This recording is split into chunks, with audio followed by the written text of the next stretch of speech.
Olá pessoal, bom dia. Esse aqui é o nosso primeiro contato depois dessa hecatombe que está começando aqui no Brasil, né? A pandemia de coronavírus. Então, claro que a gente tem que se adaptar, os professores todos dessa e de outras faculdades estão se adaptando e é importante que isso aconteça. O importante também é a gente lembrar que a gente não está de férias, né? A gente está num período de recesso escolar por conta dessa quarentena, a qual a gente foi meio que submetido. Então, na realidade, a gente não pode perder o semestre, não pode perder o conteúdo e a gente está aqui para trabalhar, né? Eu estou aqui em casa, fechadinho no meu escritório. São as primeiras experiências que eu estou tendo com aula gravada. Eu sou da época da aula presencial, olho no olho, então para mim é muito estranho ficar preparando uma aula e dando uma aula sem a presença de vocês aqui comigo para a gente interagir, para a gente fazer esse bate-bola que a gente sempre faz, né? Mas como o show não pode parar, então fazer a gente vai desenvolver a nossa matéria de acordo com a nossa programação, né? E a gente vai se adaptando aos poucos. Eu principalmente vou me adaptando aos poucos porque eu realmente não tenho esse tracejo, esse traquejo de videoaulas, tá?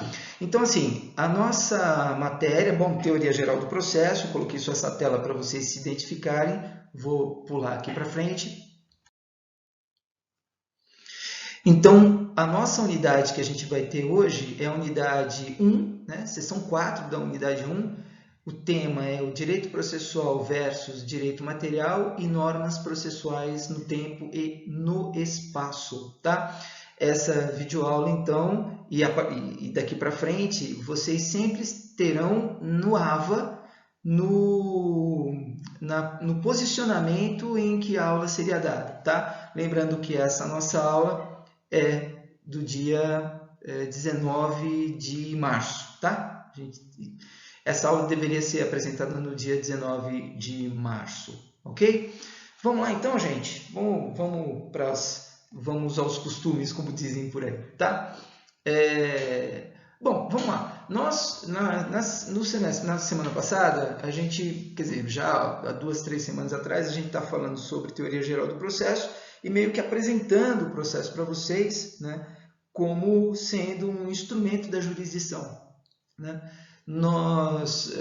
É importante que a gente se lembre que o processo ele é um processo que é previsto em lei sempre, né? Ele tem que ser previsto em lei, é o que a gente chama de devido processo legal, e que ele é um devido processo legal justamente porque não vai ser imposto para a sociedade para que as pessoas se utilizem do seu direito de ação como sendo uma coisa não prevista, né? Então, assim, todos os atos processuais ou procedimento, ele tem que ser previsto sempre pela lei, né? Senão, ele é um processo de exceção e aí ele é totalmente inconstitucional, tá? O processo tem que ser sempre previsto. Mas qual que é o foco do nosso tema hoje? O nosso tema, o primeiro, são 3 temas na realidade, né? Numa sessão só. O primeiro tema é sobre essa diferença entre direito processual e direito material, tá? Então vamos lá. É importante que a gente faça essa divisão, essa separação, porque na realidade, quando a gente pensa em direito como norma posta, nós temos 2 tipos de regras a seguir. Primeiro, uma regra de conduta, né? Quer dizer, o que eu devo fazer, o que eu não devo fazer, o que eu posso fazer, quais são as regras que fazem com que um direito meu seja criado, seja extinto, seja modificado, seja transferido para outros? Então, isso é uma norma que a gente chama de direito material. Então, resumindo, o que é o direito material? Direito material é um conjunto de regras e aí vamos focar no Código Civil, que é a matéria material, né? Quer dizer, é o correspondente material ao processo civil, já que é a nossa matéria de teoria geral do processo. Então, assim, o direito material é o Código Civil, né? É o Código de Defesa do Consumidor, primeira parte. É o ECA, é o Estatuto da Criança e do Adolescente.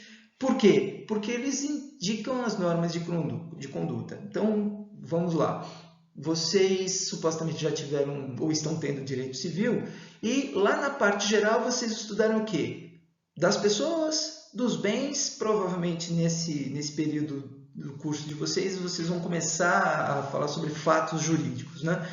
Então, quer dizer, o que vocês aprenderam lá? Vocês aprenderam sobre a personalidade jurídica, o que é a personalidade jurídica, quando a personalidade jurídica de uma pessoa começa e termina, né?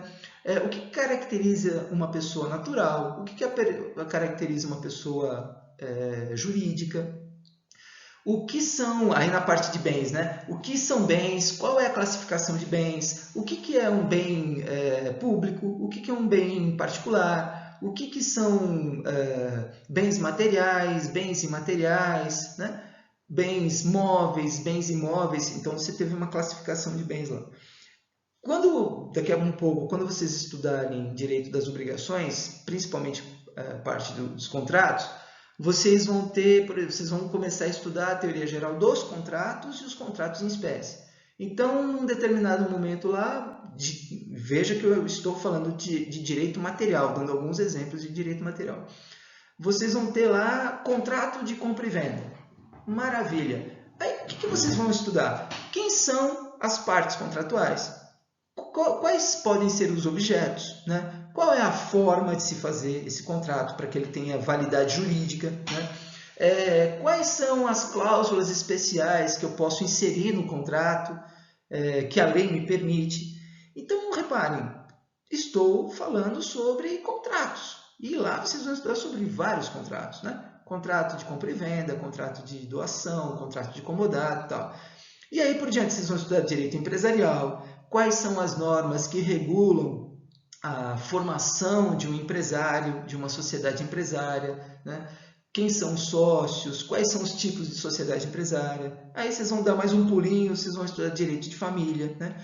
Quais são os direitos e as obrigações dos cônjuges, dos companheiros, dos filhos, quais que são as ingerências que os pais podem ter sobre os bens dos filhos, né? O que é o divórcio, o que é a separação judicial, como eles podem acontecer, blá, blá, blá.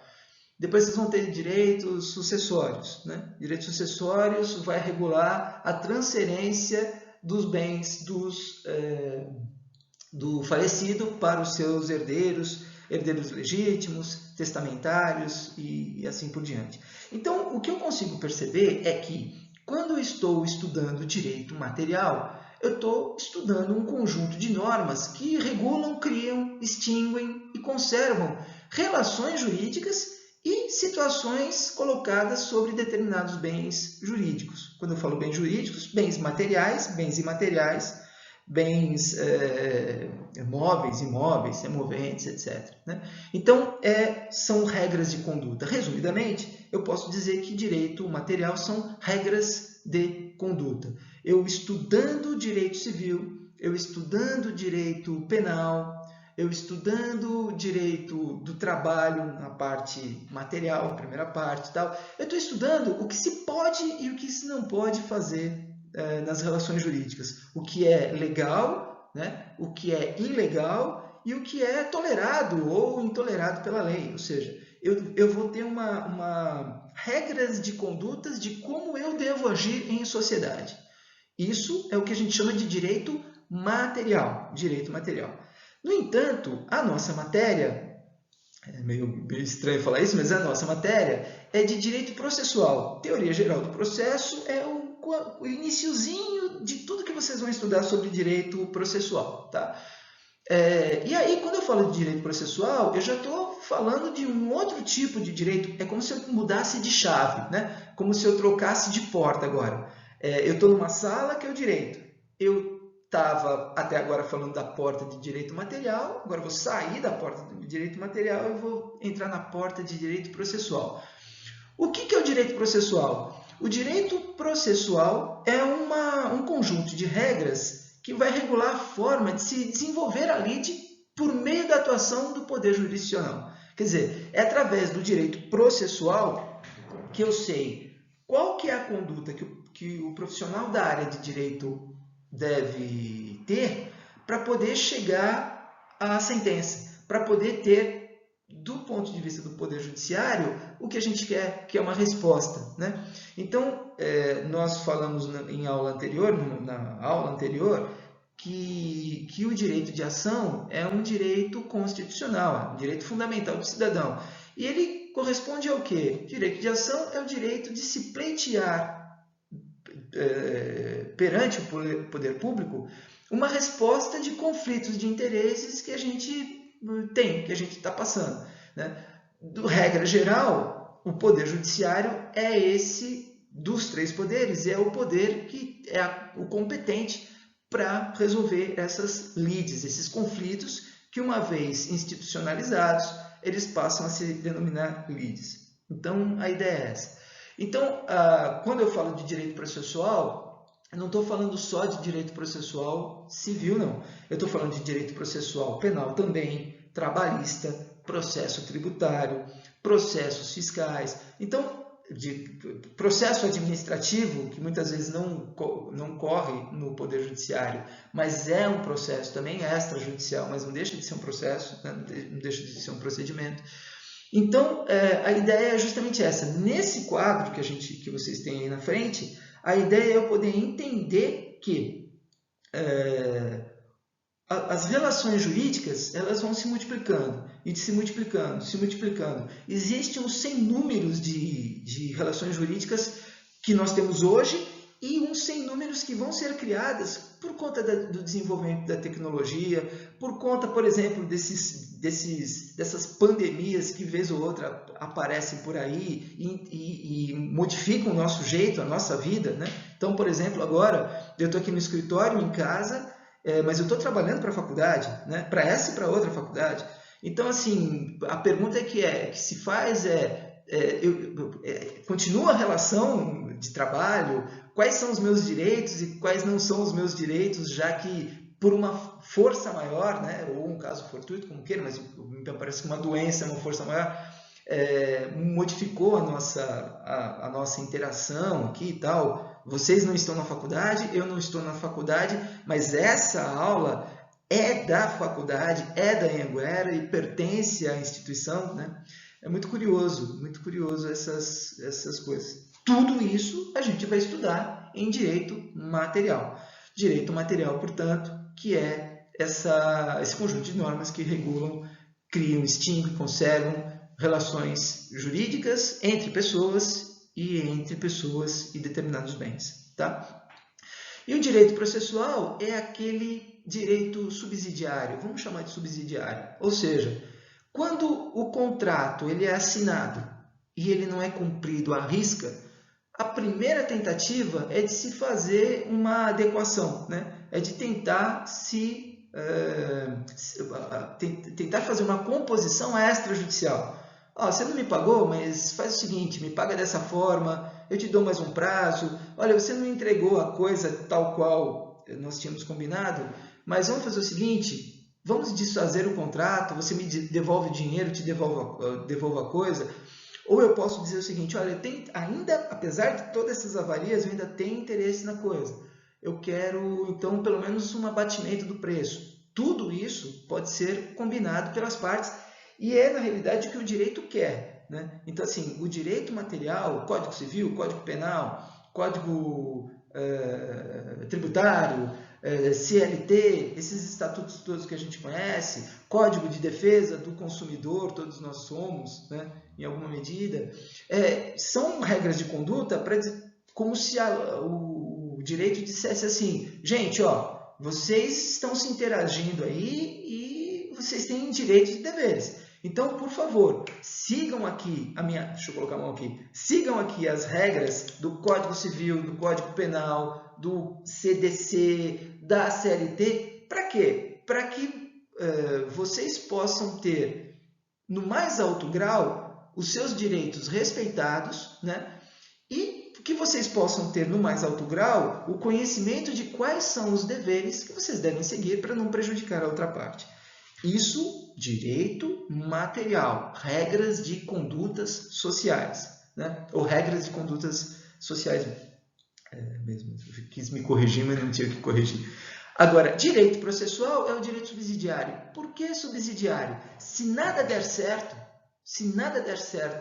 quanto a essas relações contratuais, de família, sucessórias, empresariais, de empregado e empregador, de conduta lícita na sociedade, se nada der certo, aí vem o direito processual como um instrumento da ordem pública,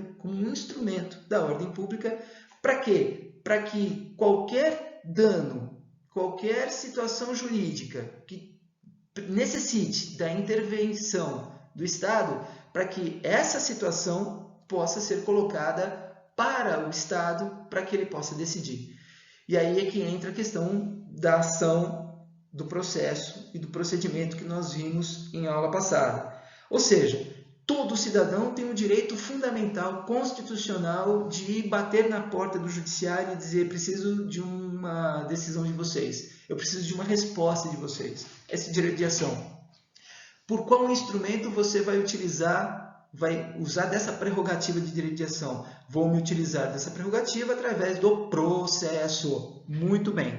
E dependendo do tipo de processo, dependendo do tipo de situação jurídica a qual você quer submeter ao Poder Judiciário, você vai ter um procedimento diferente, né? Então, por exemplo, vamos supor que seja uma ação de cobrança que você não tenha um título executivo. Dependendo do valor da causa, obviamente, é uma ação ordinária, um procedimento ordinário. Muito bem, agora eu tenho um cheque aqui que não foi pago. Eu vou para um outro procedimento executório. Eu preciso fazer a cobrança de uma dívida. Só que eu estou vendo que o meu devedor está começando a dilapidar os seus bens. Eu vou para um procedimento cautelar, uma tutela cautelar, por exemplo, de sequestro de bens ou de arresto de bens, por exemplo, né?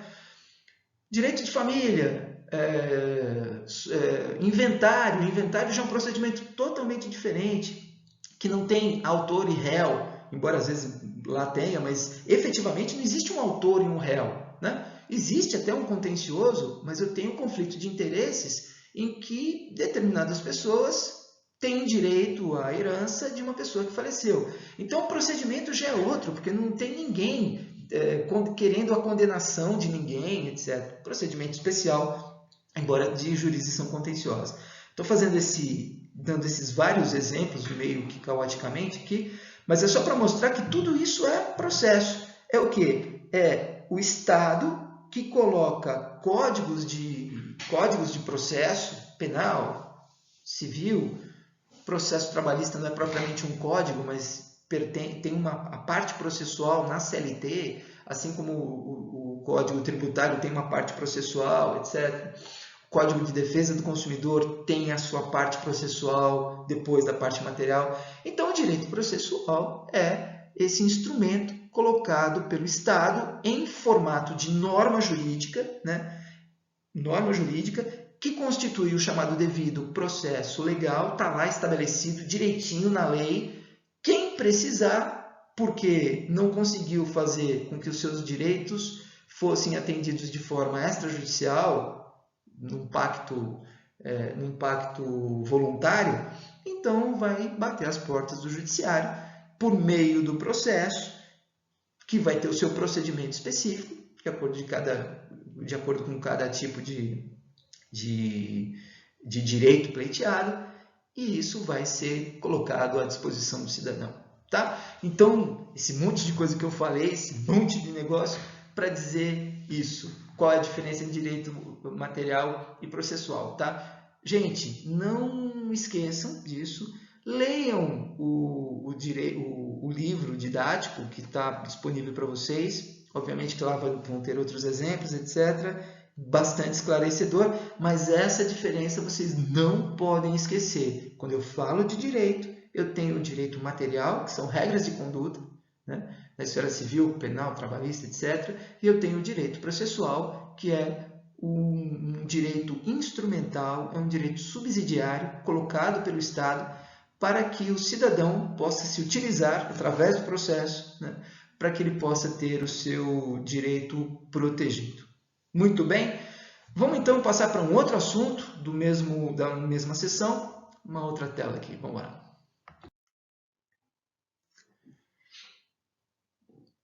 Então, o que acontece aqui é o seguinte,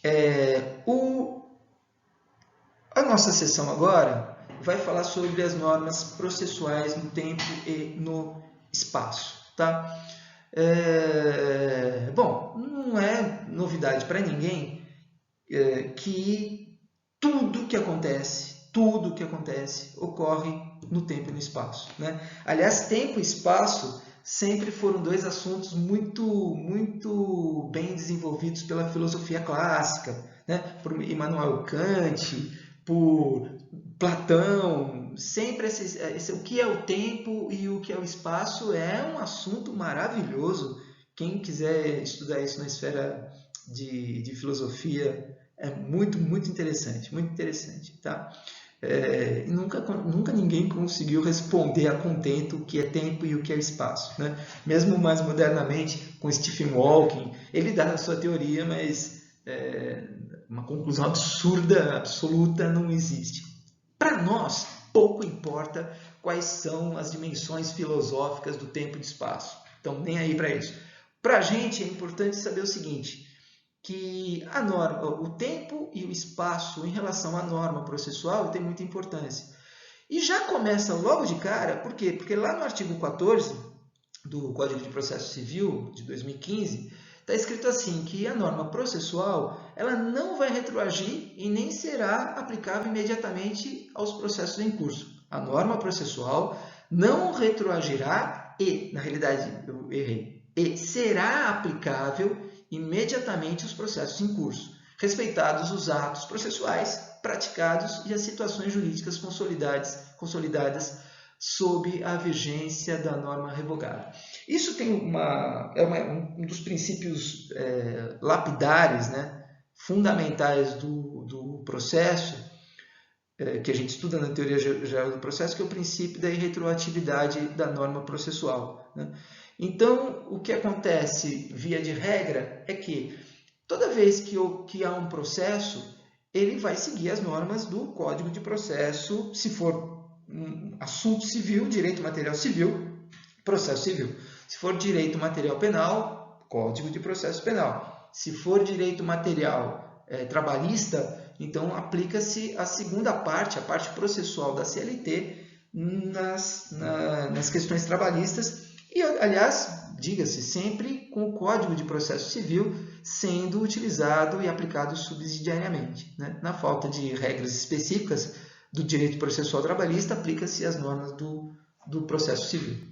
Muito bem. Agora, o que se sabe, o que se tem como uma regra a lapidar é o seguinte, norma processual não retroage, ou seja, tudo o que for decidido processualmente pela lei anterior será o que a gente chama de causa julgada ou como que é? Direito definitivo, direito definido.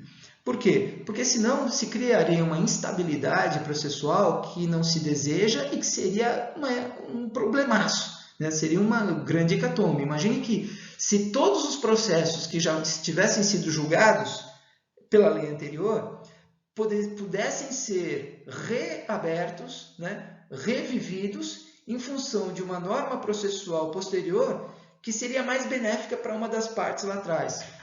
Impossível, né? Seria uma coisa pior ainda do que o coronavírus, pelo amor de Deus. E por que eu estou dizendo isso? Porque criaria-se um caos, basicamente, um caos processual, né? Um caos judiciário, vamos dizer, né? Então, a ideia é essa. Norma processual não retroage, né? E ela passa a ser aplicada imediatamente aos processos em curso. O que deve se observar é os atos processuais já praticados sob a égide da lei anterior, eles serão respeitados tais quais foram decididos. Ponto. As situações jurídicas consolidadas sob a vigência da norma revogada, mesmo que essas situações jurídicas sejam atos processuais de um processo ainda em curso, elas se manterão do jeito que estão. Decididas, fechadas, não se aplica a lei nova.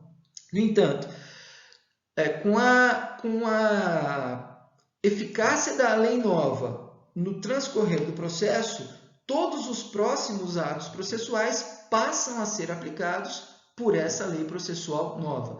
É exatamente o que aconteceu na transição entre o Código de Processo Civil de 1973, que valeu até 2015, e o Código de Processo Civil de 2015 para frente. Imaginem os 100 números de processos, a quantidade enorme de processos que estavam em pleno andamento no exato momento em que o Código de Processo Civil não só não só começou a ser válido, como a ser aplicado de forma eficaz. Ou seja, o que aconteceu? Vocês vão ter isso futuramente. O que aconteceu com o Código de Processo Civil? Como o Código é uma lei muito complexa, muito longa, muito extensa, e que precisa de um tempo muito grande para que os profissionais do direito, a sociedade, possam se adaptar a ele, a vacatio legis, ou seja, o tempo entre a publicação do código e a sua aplicação, ela é de 1 ano, e foi de 1 ano em 2015. Né?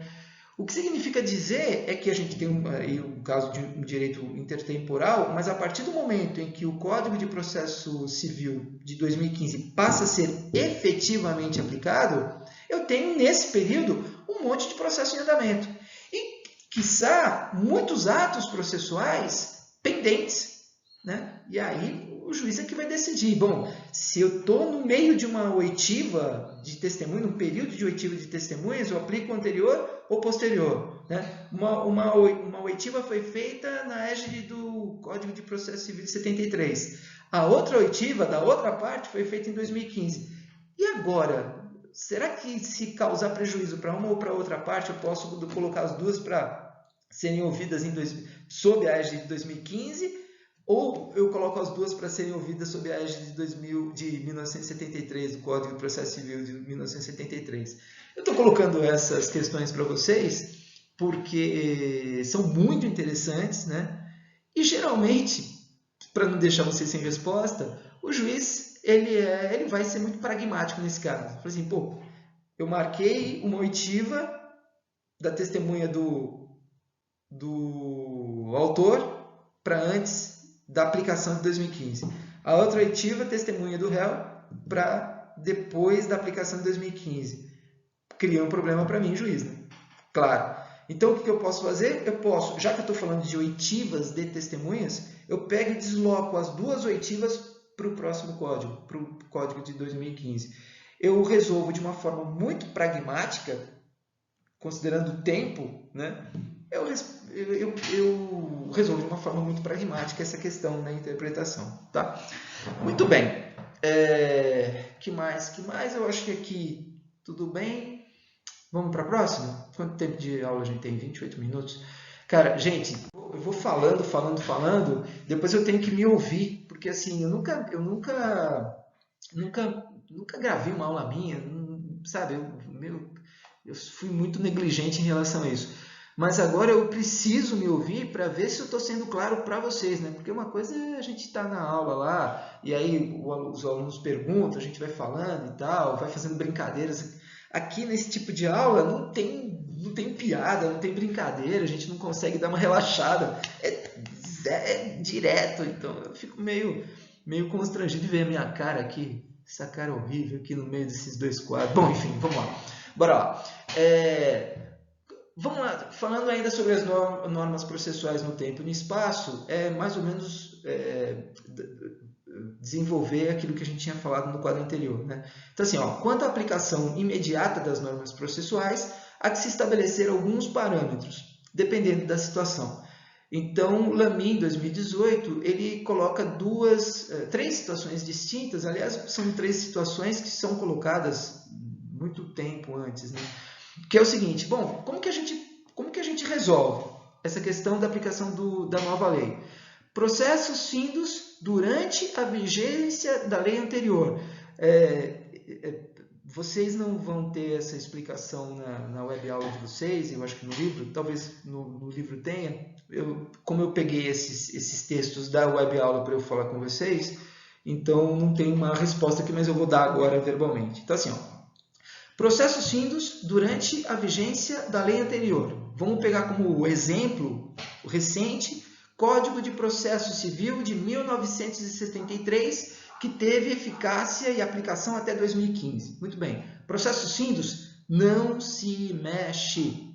Causa julgada, né? Ou coisa julgada. Coisa julgada por quê? Porque o processo tramitou durante a lei anterior, chegou ao final por meio de uma sentença na lei anterior. Se houve ou se não houve recursos sobre essa sentença, aí logo em seguida seria o recurso de apelação, não importa se teve, se não teve, não importa, em algum momento o que aconteceu com a sentença? Transitou em julgado. Transitar em julgado significa que não há mais possibilidade de recursos para alterar essa decisão. Processo findo, coisa julgada, trânsito em julgado da sentença, não se altera mais. Não dá para se abrir o processo novamente, porque olha, agora seria diferente, porque agora a lei posterior é mais benéfica ao réu. Processo penal até tem, aqui não tem mais. Processo civil não tem. Processos a serem iniciados na vigência da lei nova. De novo, pegando como base o Código de Processo Civil de 2018. 2015. O que acontece? Processo iniciado na vigência da lei nova não tem nem que se falar na lei anterior. Todo o procedimento será todo ele calcado, regulado pelo Código de Processo 2015, pela lei nova. Não há o que se dizer. Agora, sempre em direito tem aquela parte, né? Caramba, é simples assim? Pois é simples assim, mas não tão simples assim. Porque aí eu tenho a terceira situação que vocês têm aí, que é o processo em andamento. Quando da entrada em vigor da lei nova que eu falei para vocês, foram inúmeros casos, né? Então eu tenho um processo em andamento, sei lá em que parte do processo, pode estar na fase de citação, de contestação, já pode estar lá na fase de sentença, ou a lei nova pode entrar em eficácia no período em que o processo já está sob recurso, sei lá, Tribunal de Justiça de São Paulo, ou STJ, STF, em algum momento o processo ainda está em aberto, ainda está sendo analisado e reanalisado pelos vários tribunais e, portanto, eu não tenho coisa julgada. A pergunta é, bom, processo em andamento, como é que eu resolvo essa questão no caso de processo numa mudança de paradigmas de uma lei processual? E aí a gente está pensando em lei processual no Código de Processo Civil, né? Então a ideia é, lembram-se que numa aula anterior, se não me engano na aula anterior, nós falamos qual é a diferença entre ação, processo e procedimento? Lembra-se disso? Então, o que a gente colocou? Ação, retomando, né? Ação é o direito fundamental constitucional que a gente tem de requerer a atividade jurisdicional. O processo é o instrumento pelo qual eu vou exercer o direito de ação, para conseguir lá a resposta da atividade jurisdicional, que no primeiro momento vem na forma de uma sentença. Mas a gente falou do procedimento, a gente falou até na tela anterior. Procedimento, o que é? O procedimento em si, eu posso considerar como um conjunto de atos processuais que me leva à decisão, né? Conjunto de atos processuais que se inicia com uma petição inicial e que termina a sua primeira fase com uma sentença. Se ela vai ser recorrida ou não é uma outra questão, mas a prestação jurisdicional, a resposta do Poder Judiciário é dado pela sentença, né? Só que entre a petição inicial e a sentença, eu tenho uma concatenação de vários atos processuais. Então, para dar alguns exemplos simples, o que são atos processuais? Por exemplo, petição inicial é um ato processual. Aliás, o ato inicial, né? O ato gênese, que inaugura o processo. Depois eu tenho a citação do réu, depois eu tenho contestação, depois eu tenho uma audiência prévia de tentativa de conciliação, depois eu tenho, se não der certo, aí eu vou para uma audiência de instrução. Aí, nessa audiência de instrução, que em tese é una, mas nem sempre é, aí eu tenho o depoimento pessoal das partes, depois oitiva de testemunhas, produção de provas das mais variadas, né, periciais, etc, tal, de intérprete e tal. Depois, então, assim, aí depois, no final das contas, o juiz traz conclusos os autos e ele dá uma sentença. Isso para falar de uma forma muito resumida. O que acontece é que, quando eu vou falar de procedimento, seja ele um procedimento ordinário, seja ele um procedimento especial, seja ele um procedimento sumário, regido pela Lei 9.099, desenvolvido pelo Juizado Especial Civil, Criminal, etc. Quando eu falo de procedimento, eu tenho uma sequência de vários atos processuais. É aí que está a interpretação. A gente está falando de interpretação lá, a gente vai falar de interpretação aqui. Que é o seguinte, a petição inicial já foi feita? Já foi feita, acabou. O ato jurídico está aperfeiçoado. Citação já foi realizada? Já foi realizada. Ato jurídico está aperfeiçoado. A contestação já foi apresentada depois dos 15 dias, contados da juntada da citação no processo? Ato processual realizado, formalizado, aperfeiçoado. Se eu tiver diante de um período de transição, todos esses atos que já estão fechados, que já estão aperfeiçoados, eles serão absolutamente legais. Por quê? Porque eles foram formalizados e aperfeiçoados sob as luzes do Código de Processo Civil de 73. Ficou para trás. Por quê? Porque o processo ele está em andamento. Ele é uma concatenação de atos processuais. Petição inicial, só estou dando exemplos, tá? Petição inicial, citação e a contestação, elas foram realizadas e elas foram fechadas diante do Código de Processo Civil de 73. Caramba, nesse período começa a se aplicar o Código de 2015. Ou seja, a partir desse momento, via de regra geral, quando vocês tiverem processo civil especificamente, vocês vão ver algumas exceções à regra. Raríssimas exceções à regra. A partir desse momento, qual que é o próximo passo? O próximo passo é fazer a audiência de instrução e julgamento. Opa, peraí.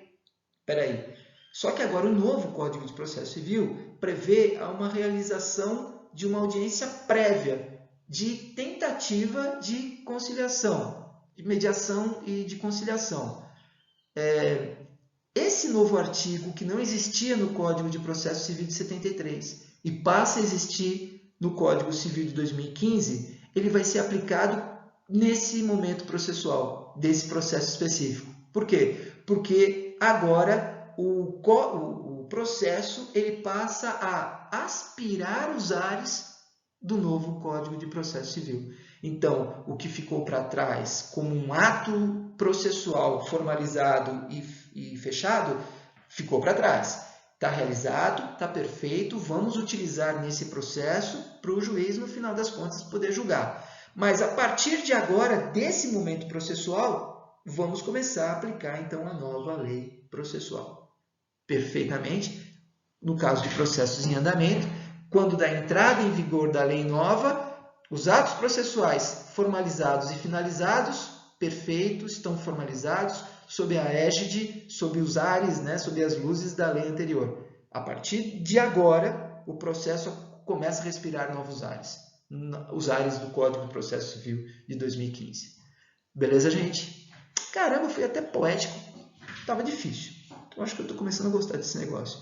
Bora para o próximo? Bora para o próximo. Vamos lá, então.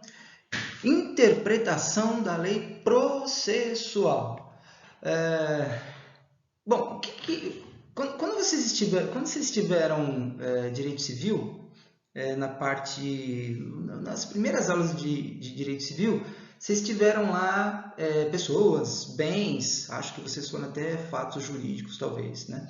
Não sei exatamente como é que foi a composição da matéria de direito civil logo no início, mas uma coisa vocês tiveram, que foi a lei de introdução às normas do direito brasileiro, a famosa LINDB, né? E aí vocês tinham lá a aplicação do direito intertemporal, a aplicação da lei no tempo e no espaço, a aplicação da lei, as relações do direito internacional, né? Enfim, e falaram sobre hermenêutica jurídica também, né? Tudo que vocês aprenderam sobre interpretação da lei lá vale para nós aqui, né? Por quê? Porque lá, quando vocês falaram sobre hermenêutica jurídica, e lembrando que hermenêutica jurídica é a ciência que estuda a interpretação das normas jurídicas, vocês tiveram um amplo leque de tipos de interpretação voltados principalmente para o direito material, né? Mas não é muito diferente do que a gente vai ter, aliás, não é nada diferente do que a gente vai ter aqui como interpretação da lei processual.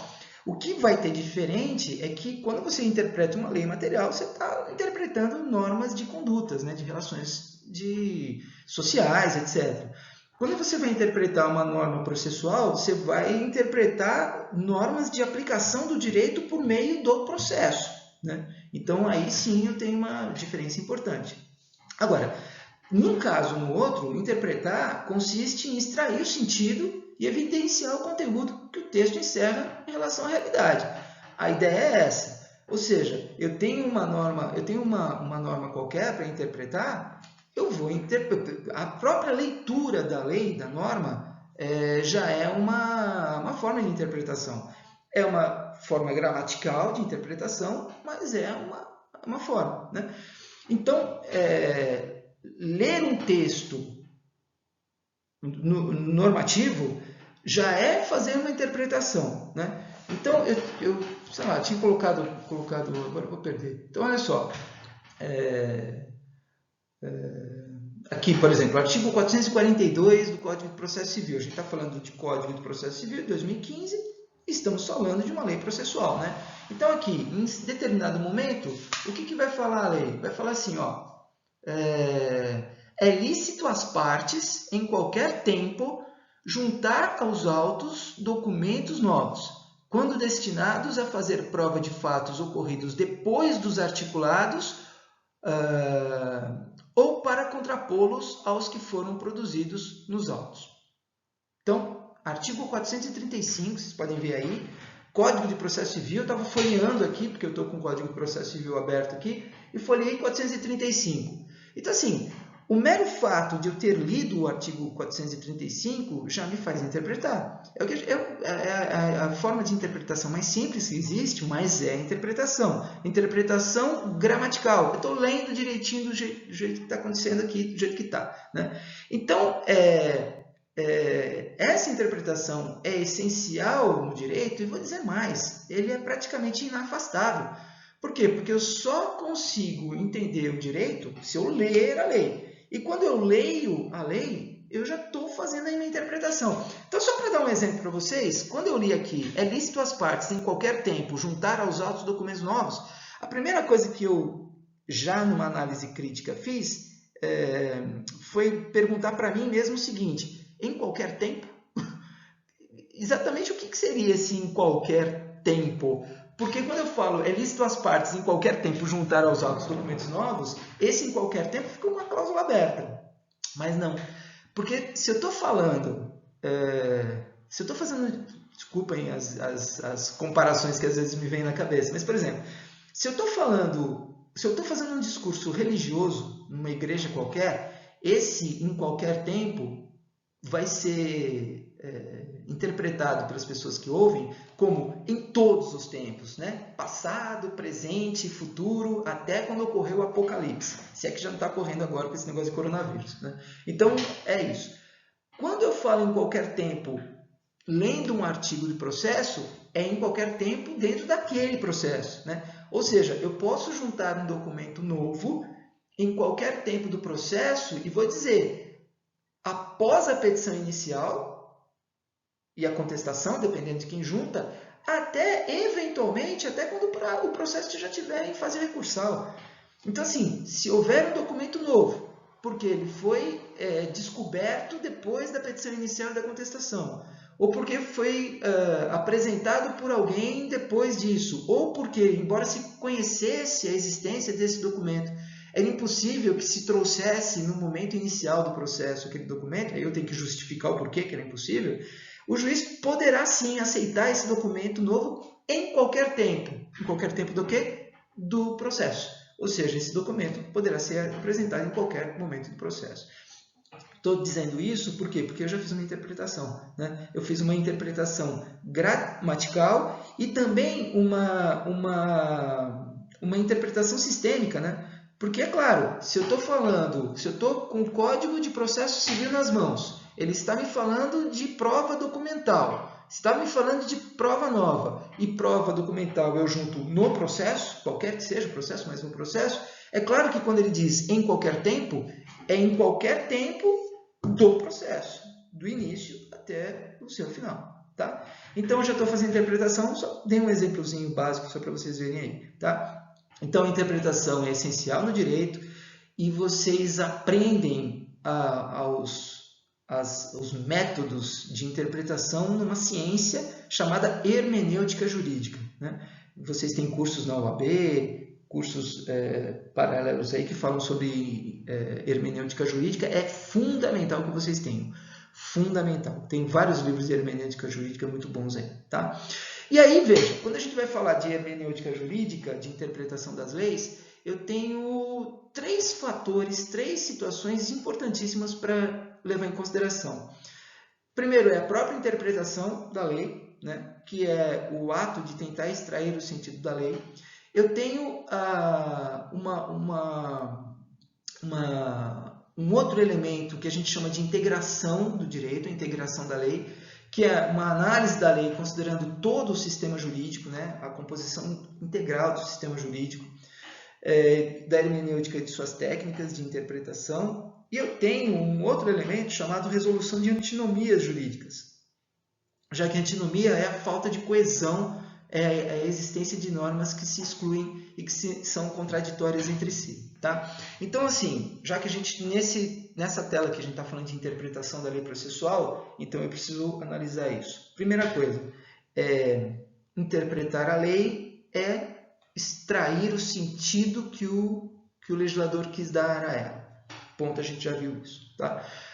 Integração do direito. Integração do direito é uma outra forma ou uma subforma de interpretação da lei. Por quê? Porque não basta eu ler a lei puramente, só o artigo como eu fiz com esse artigo 435. Eu faço... Por que eu questionei essa frase em qualquer tempo? Porque eu li gramaticalmente o texto e depois eu integrei essa minha interpretação ao sistema jurídico processual. Então, o que eu pensei? Caramba, em qualquer tempo, só pode ser em qualquer tempo de validade do processo em que o processo está transcorrendo.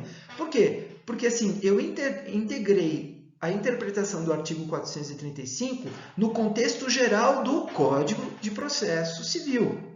Então é isso. Eu tenho que analisar a natureza da lei que eu estou interpretando para eu poder ter o máximo de condições de chegar a uma conclusão mais próximo do entendimento do legislador. Né? Então, integrar a lei é isso. Quer ver uma coisa muito interessante, como exemplo clássico, inclusive, de integração do direito? Veja só, quando você vai estudar direito de família, Código Civil, você vai lá ver que o casamento é a união entre homem e mulher. Quando você lê o artigo 226 da Constituição Federal, olha, não estou falando de Código Civil não, hein? Eu estou falando de Constituição Federal. O artigo 226, parágrafo 3º da Constituição Federal, diz que a união estável, não é bem essas palavras, mas é muito próximo disso, que a união estável é a união entre homem e mulher, que vai ser reconhecido pelas normas jurídicas.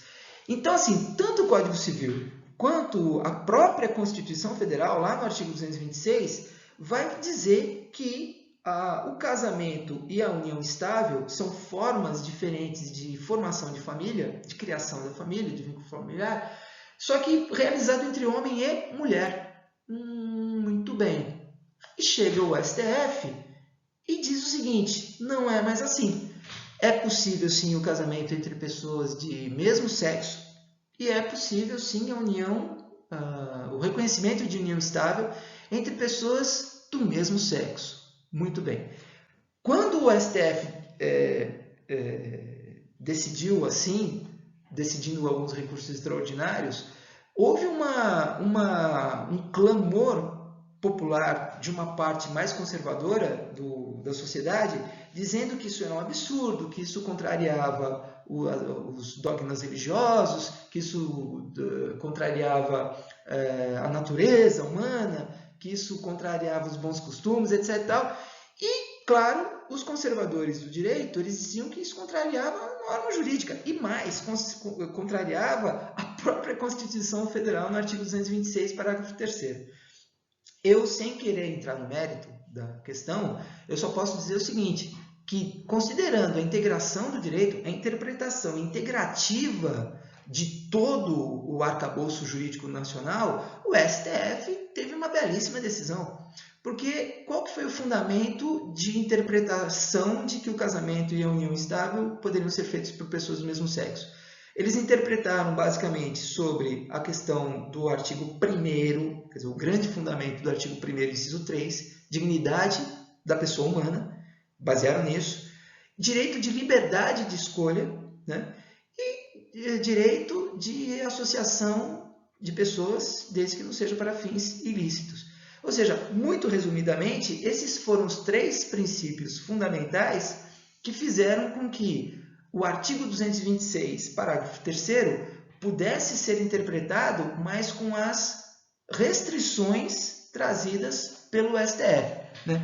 Restrições do ponto de vista de leitura, mas ampliação quanto à aplicação. Porque se lá estava dizendo que a união estável é entre pessoas de sexos diferentes, homem e mulher, a interpretação dada pelo STF é de que não. Quer dizer, quando eu faço a interpretação do artigo 226, parágrafo 3º, considerando o artigo 1º da Constituição Federal e o artigo 5º da Constituição Federal, eu tenho o quê? Eu tenho uma antinomia.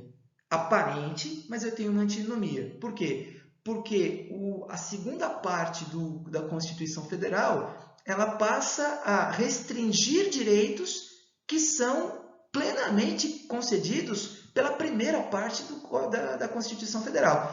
Então, a própria Constituição Federal, dentro dela, ela era contraditória. Porque, ou muito bem, todo mundo é livre, todo mundo pode se associar, desde que não seja para fins ilícitos, ou então, se eu aplico o artigo 226, parágrafo 3º, eu estou simplesmente excluindo de direitos da sociedade uma gama enorme de cidadãos que só querem ser felizes, que só querem ter para si o direito de viverem dignamente, que é o que é previsto no artigo 1º, inciso 3 da Constituição Federal.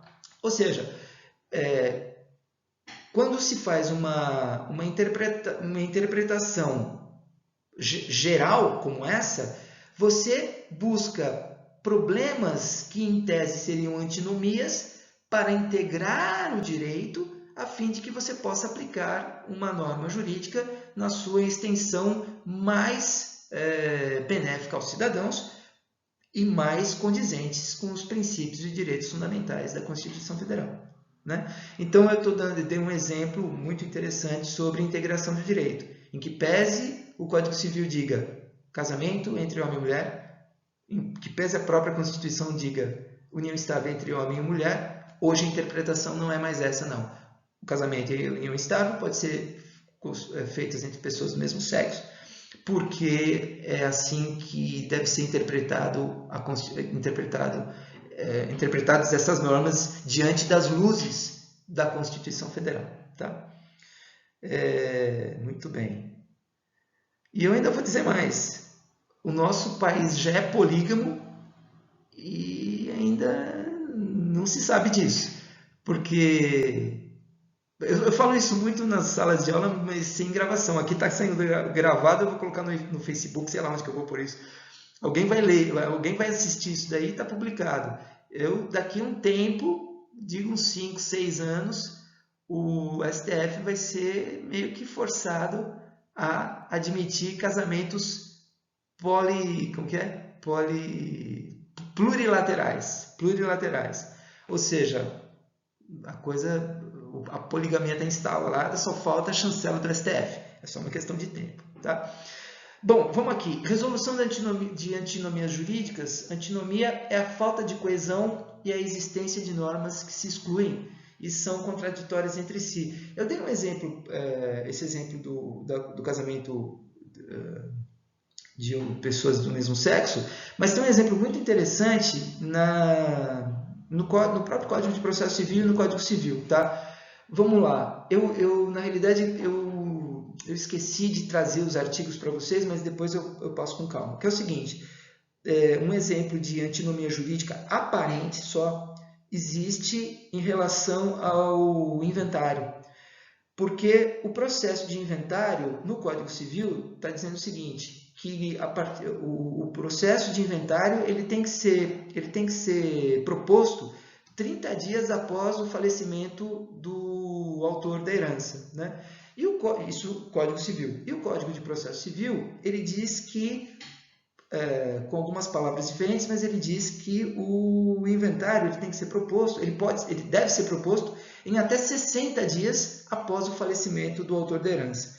Então, por que eu tenho uma antinomia jurídica aqui? Porque o Código Civil de 2002, ele fala de 30 dias para a promoção de uma ação de inventário. Então, eu estou falando de interpretação de lei processual. E o Código de Processo Civil fala de 60 dias. A pergunta é, qual que eu aplico? Eu aplico o prazo de 30 dias ou eu aplico o prazo de 60 dias previsto no Código de Processo Civil? Então, assim, isso é fácil de resolver e basta eu fazer essa resolução do ponto de vista da interpretação temporal. Por que temporal? O Código Civil ele previu isso em 2002. Então, em 2002 ele diz, inventário tem que ser proposto 30 dias, depois da morte do autor da herança. E o Código de Processo Civil, que vem em 2015, ele aumenta esse prazo para 60 dias. Bom, a primeira coisa é um prazo maior e, portanto, mais benéfico para os herdeiros. Eles têm mais tempo para chorar pelo seu falecido e depois promover a ação. E também, e aí sim, a hermenêutica jurídica se aplica tecnicamente, é porque o Código de Processo Civil ele tem a mesma categoria do Código Civil, é uma lei ordinária, né? E ele é posterior. Então, o que aconteceu nesse caso? O Código de Processo Civil, com uma lei mais benéfica, ele revoga tacitamente a lei anterior, que tinha uma norma menos benéfica. Mas a questão aqui não é de ser mais benéfico ou não. Na realidade, é o tempo. O Código de Processo Civil ele tem a mesma categoria, é uma lei ordinária, e ele passa a ser aplicado derrogando-se tacitamente a lei anterior. Beleza? Então fica valendo 60 dias. Tá? Deixa eu ver se tem mais uma telinha aqui. Tem mais essa tela. Então, na realidade, é só para a gente fechar a nossa aula de hoje. Estamos com 1 hora de aula.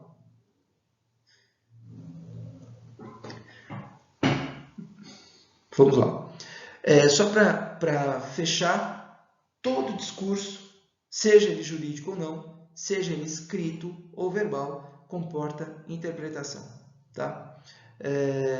Do seu conteúdo. O mesmo se diga, consequentemente, em relação às normas jurídicas, em especial às normas processuais. Isso que a gente falou até agora, a gente só está encerrando o texto. Costuma-se entender que a interpretação das normas processuais está condicionada aos mesmos métodos que regem a interpretação das normas dos demais ramos do direito. Ou seja, tudo que eu falei lá atrás, vem aqui o texto corroborar, tá? Bom, pessoal, eu acho que estamos aqui fechando essa aula de hoje. Lembrem-se que essa é a aula do dia, deixa eu ver aqui, 19 de março.